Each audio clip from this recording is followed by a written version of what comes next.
My name is Derek Kwao. Thanks for being with us once again. Now, the Ghana Revenue Authority has ordered oil marketing company Allied Oil to halt all payments due construction firm Ace Facade following the failure by the company to comply with the country's tax regulations.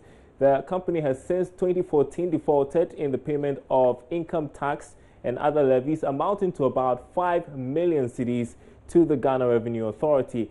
Ebenezer Sabute joined the GRA in an operation today and has filed this report. According to the Ghana Revenue Authority, GRA, its investigations reveal that Ace Facade has been engaged in some construction works for Allied Oil, an oil marketing company in the country.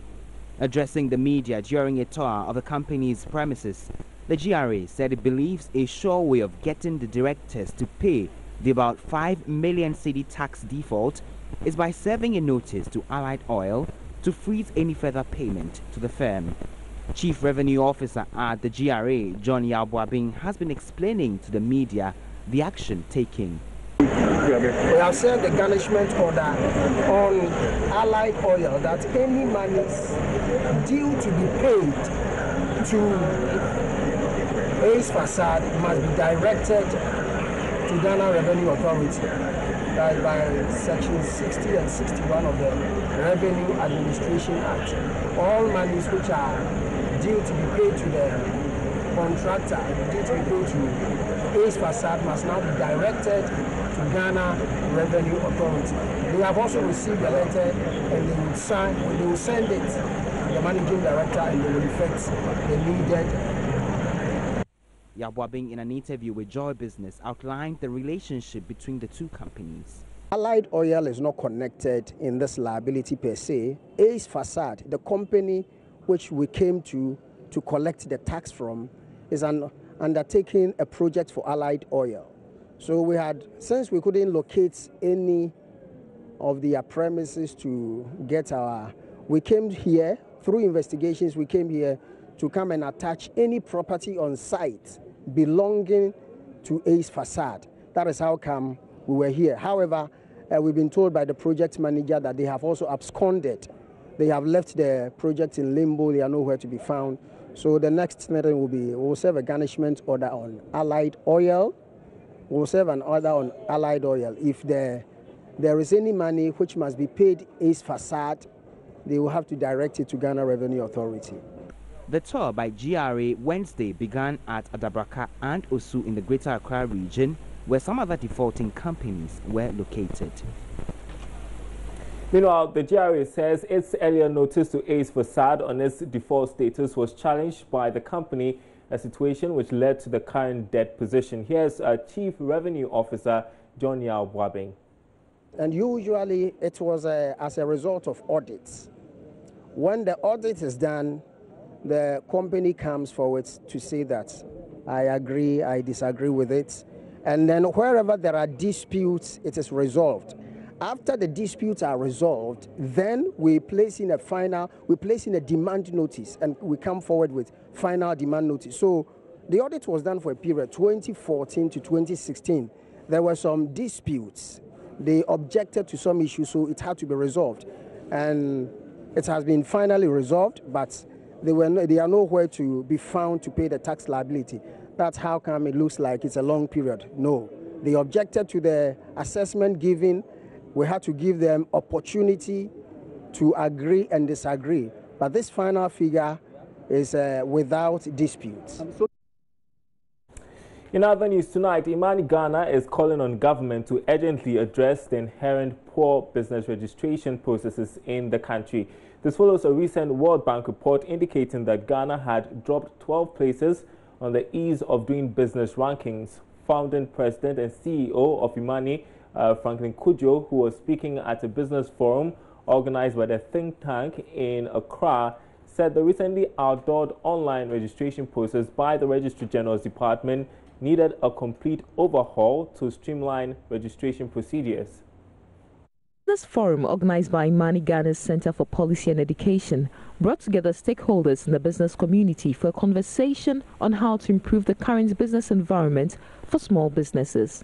This is against the backdrop of the latest World Bank Ease of Doing Business report, where Ghana declined 12 steps from the 108th position last year to 120th this year. Speaking to Joy Business at the forum, Franklin Kujo highlighted some complexities in business registration process which needed to be addressed. I think right now the most important thing for this government to do is to focus on making sure that our business processes are simplified to the extent that this whole business of asking people to generate TIN numbers before they can formalize their businesses should be done away with. It should be scrapped. Look, 12 years ago I was in Hong Kong, and together with other foreigners who were not from Hong Kong, we registered a business in 1 hour.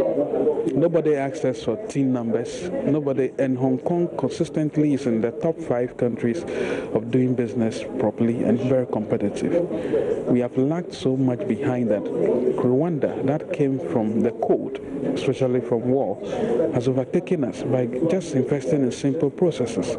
What we saw here today is an atrophy, because you and I saw that the only thing you can do on the Register General Department's platform is to fill certain basic information. But you are virtually stuck because you now have to go to another department, because the online platform takes you to another platform where you'd have to go and generate a TIN number, which is not automated but it's offline. And without that TIN number, you can virtually not register your business. This is not a serious country. Lawyer and business strategist Kofi Bentel of Imani also added his voice to the call. We are trying to alert the institutions in charge that something is wrong with your processes. Somebody wants to get a tax identification number. On paper, it's supposed to be easy, but in reality, it's not easy. Somebody is supposed to register a business. On paper, it's supposed to be easy. In reality, it's not easy. Somebody is supposed to pay their taxes. On paper, it's supposed to be easy. In reality, it's not easy. And if everybody is complaining, or most people are saying the same thing, the problem is not the people, it is the system. Because the system has been made to fit, the people. And the problem is that money is a coward. Money does not like resistance. Okay, people who have or want to do a business or want to invest in one place or the other, especially international investors, when they come and they meet 1, 2, 3, blockages, regardless of why, they're going to move to the next place. And it is reflecting in our fall in the doing business index and all those other indices that we have shown you over here. And so what we are trying to tell the organizations is, please don't be too defensive and don't keep telling us all the nice things you've done, but try and find out really whether it's working or not. However, according to the Ghana Investment Promotion Center, they are working on addressing some of these setbacks. Principal Investment Promotion Officer Frances Chiama, on her part, said the center is working with other state institutions to generate an integrated platform for easy and quick business registration. Right, yeah, we're actually looking at a one-stop shop, and we've actually started the process of getting that done. It's going to be a virtual one because we're not going to have physical people sitting in our offices and getting the job done. Other institutions that we are looking at is the customs, that's the GRA, the customs side of it, Registrar General, EPA, FDA, the central bank maybe, because some of the companies, depending on which sector you're actually operating in, you might have to register or get permits from the central bank. Some of them will have to go to FDA, some will have to go to EPA. So these are some of the government agencies that we'll be collaborating with to get the virtual system in place. Besides business registration, stakeholders also agreed there was a need for proper sensitization of small business holders on how to file tax returns. Turning to the banking sector now, in Ghana Home Loans, now GHL Bank is promising to change the way construction and mortgage financing is done in the country as it formally begins operations today. George Rafe has more. GHL Bank's entry into the banking space would increase the number of commercial banks in the country to 34. Ghana Home Loans, now GHL Bank, is beginning its operations as a universal bank after 10 years as a mortgage finance company.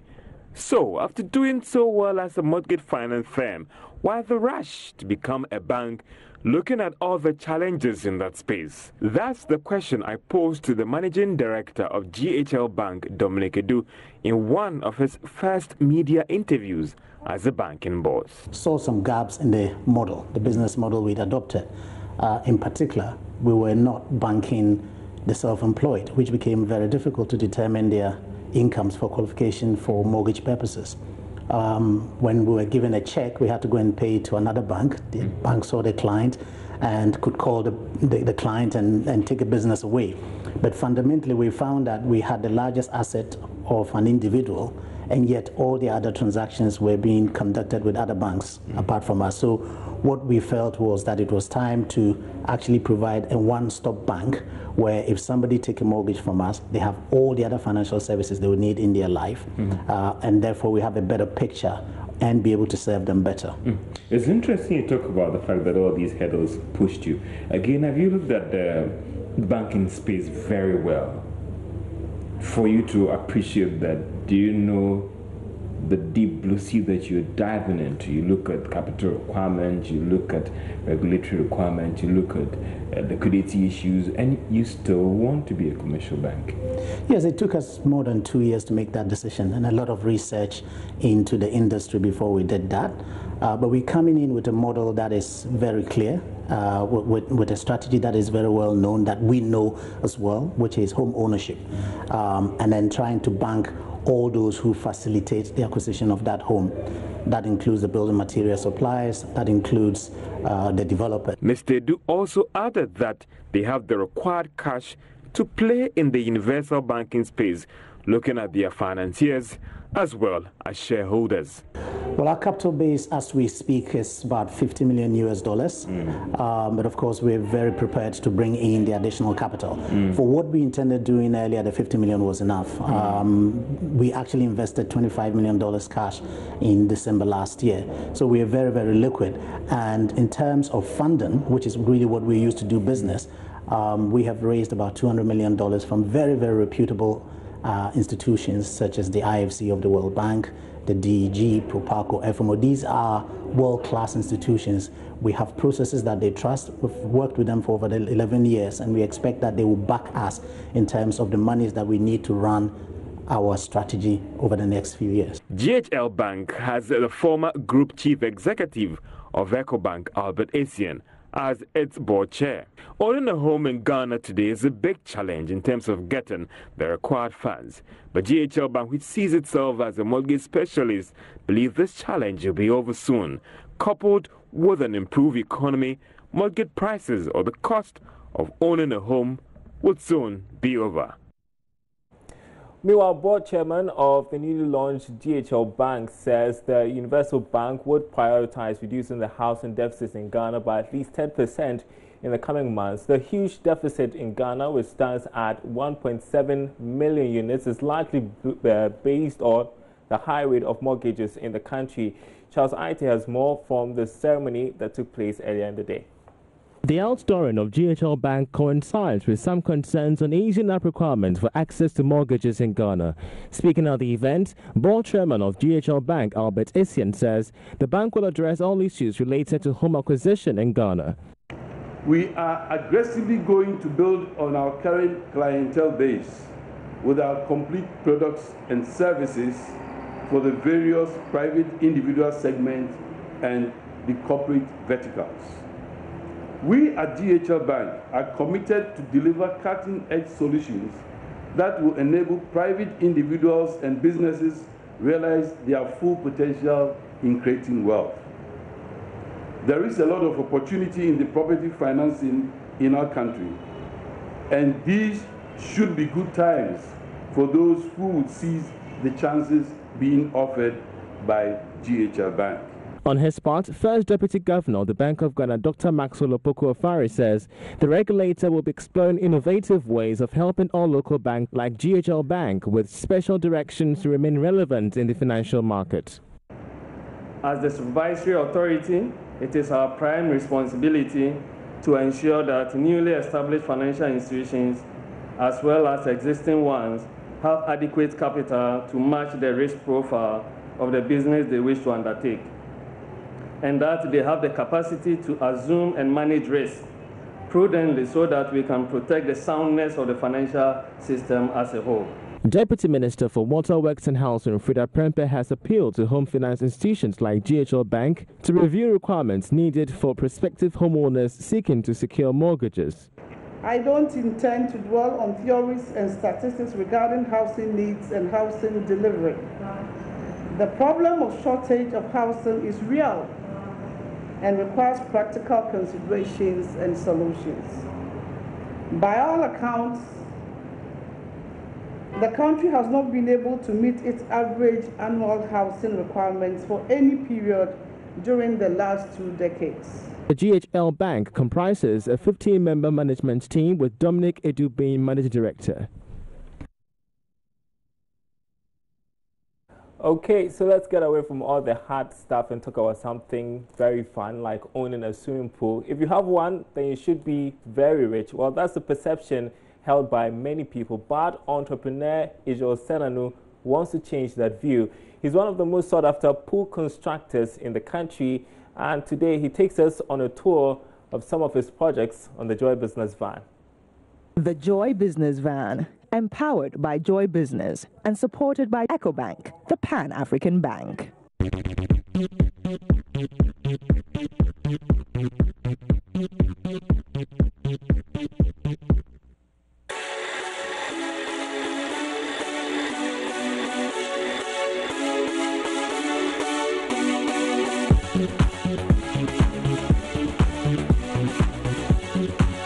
Ijo Senanu is one of the very few Ghanaian pool constructors. It is no surprise though, there are not so many pool owners in the country. Swimming pools may be common at public places, but a few homes have them. Ijo started Aqua Pleasure about 7 years ago. This is just one of several pools that Ijo has constructed. Tell me how you got into constructing swimming pools. Yeah, I happened to work with a family friend about 15 years ago who was doing a swimming pool. But I worked briefly with him before he traveled to the US, and after that I got into it. Though I have a passion for construction since childhood. So after that, you know, it's a very small area, so I developed that interest in that area rather than general construction. Ijo takes me to one of his construction sites here in Accra.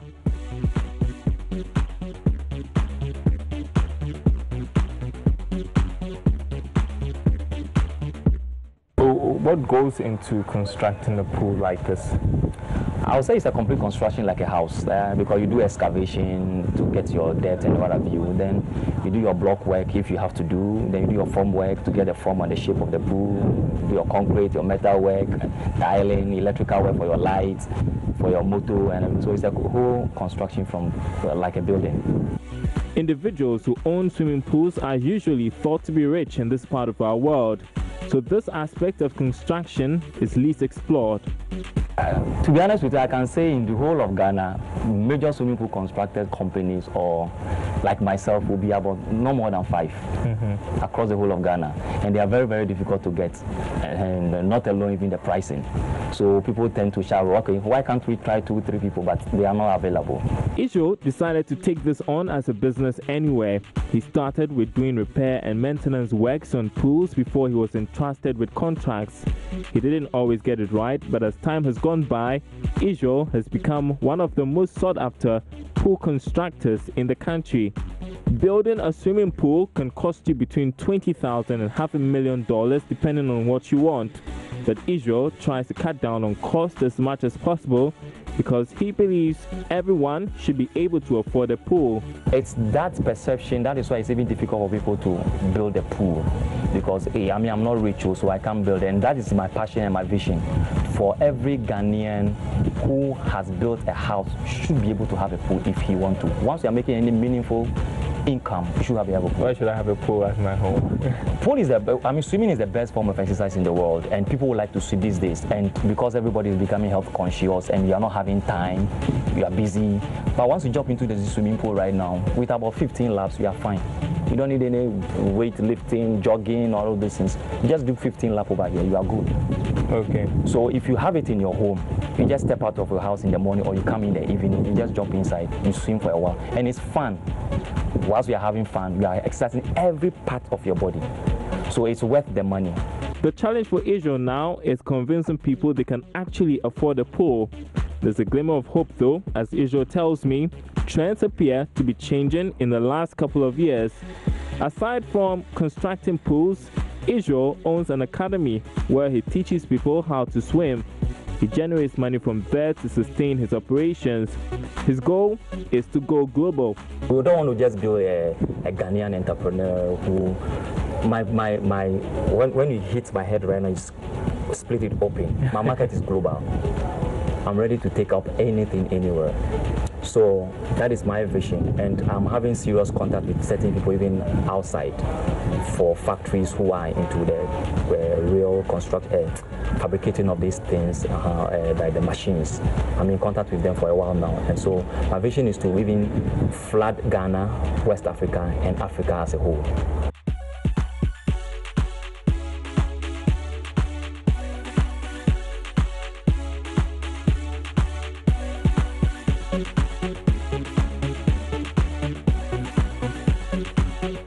Welcome back. You're watching Business Live. Time for our interview of the day. And economist Dr. Eric Osesibe has been outlining some short-term measures the Bank of Ghana can take to shore up the value of the cedi. This follows the announcement by the central bank that it has increased the amount of dollars it releases to support the operations of commercial banks.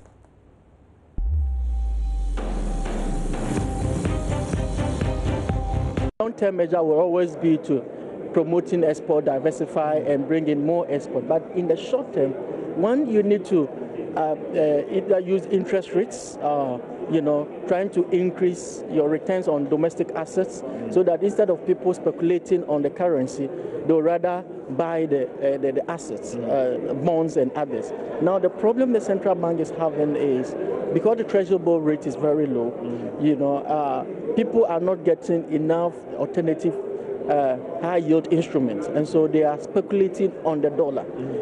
So one of the ways the central bank can do to try to stem that, I will not say that the central bank should increase the monetary policy rate nor the interest rates, because that is also very detrimental to growth. But if you have enough buffer, if you have enough reserves, I think that you have the solution within the short term is well known to you, and so you just pump in a bit more, and then making sure that there's enough reserves in them, enough supply to cushion whatever excess demand that comes up.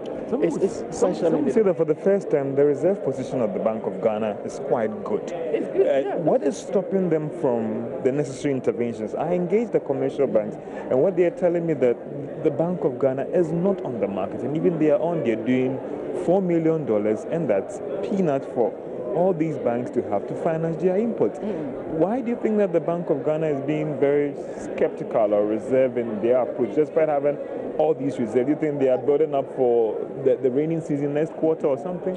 I said this last week in an interview that I granted, that I think that the best way for the central bank to shore up the currency, to stop the currency from depreciation, will be just to be in the market, to sell more. Of course, the selling more is not sustainable, but looking at our economic cycle, it's very cyclical. Around this time, getting to the tail end of the year, and in the first quarter of the year, you often will see high demand pressures.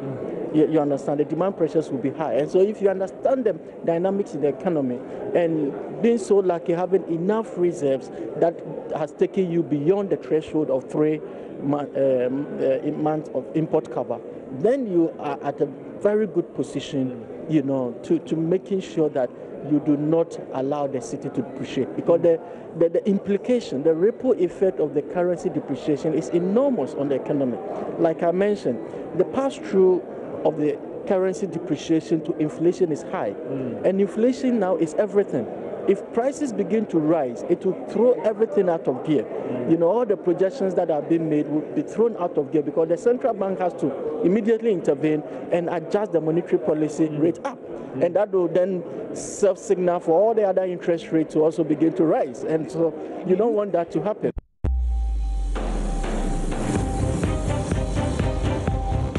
And you can catch up on all our news stories. Here's where to go: myjoyonline.com/business. We've got the latest business news, plus all the videos just in case you missed out on any of our bulletins. That's it for Business Live tonight. My name is Daryl Kwao.